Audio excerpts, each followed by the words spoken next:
德国、法国呼吁俄欧峰会失败，有人猛撕欧盟的情况下，中国应该做点什么？各位网友，大家好，我是刘小飞。俄美两国首脑会谈之后呢，就是欧洲两个大国法国、德国也感觉到了，如果欧洲不能够自己出来做点什么，那么欧洲的意见就会被美国所彻底左右。所以呢，两国领导人就提出来要恢复一下2014年已经中断的俄欧峰会，让欧盟为自己发声。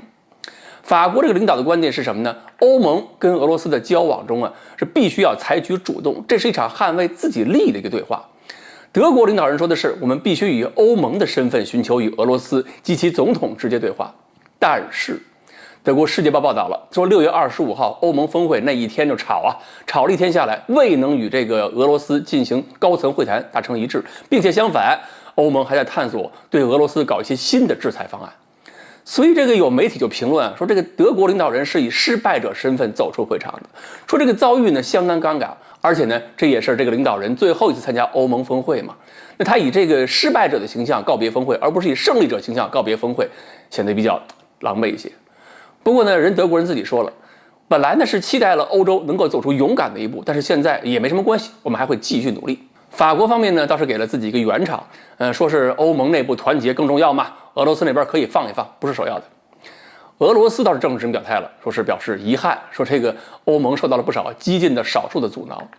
其实呢，我们看一下欧盟这次峰会上，法国、德国真的是被孤立了吗？也不见得吧。我们看一下都谁支持了法国、德国，奥地利、意大利、希腊、塞浦路斯。一些这个老欧洲国家站在了支持俄国这一边，但是爱沙尼亚、立陶宛、波兰还有荷兰，还有这波罗的海一些国家呢，就是坚决反对。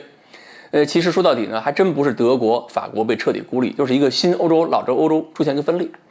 紧跟着呢，是欧洲各国的媒体业开始了一轮这个媒体大战。德国电视台25号就评论了，说对德法来讲，重新定义走向俄罗斯这个道路是正确并且迫切需要的，而且需要更大的勇气。文章还说，有一点很清楚躲在美国身后是不行的，欧盟必须有自己的对俄政策。但是波兰那边呢，共和国报就把这个德国给猛损了一顿，说德国态度是空话节，过的什么节日空话节，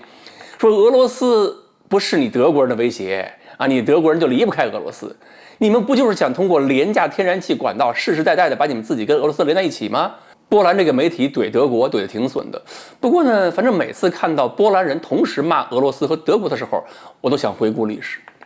其实是呢，这次欧盟峰会上，法国、德国这个提议虽然没有成功吧，但是呢，已经反映出了一种越来越强的一种趋势。上次峰会的时候欧盟国家可一致认为俄罗斯是威胁和敌人的，这次差不多有一半要跟俄罗斯加强关系、加强合作了，不是继续全体生活在美国影子下边了。这本身就是欧洲国家一部分开始远离美国的信号。而且呢，我们也不难注意到，这些反对俄欧缓和关系的国家中呢，有几个，比如像那个立陶宛，是对中国态度极其不友好的。而支持法国、德国的这些国家呢，最近好几个都在强调跟中国发展关系的重要性。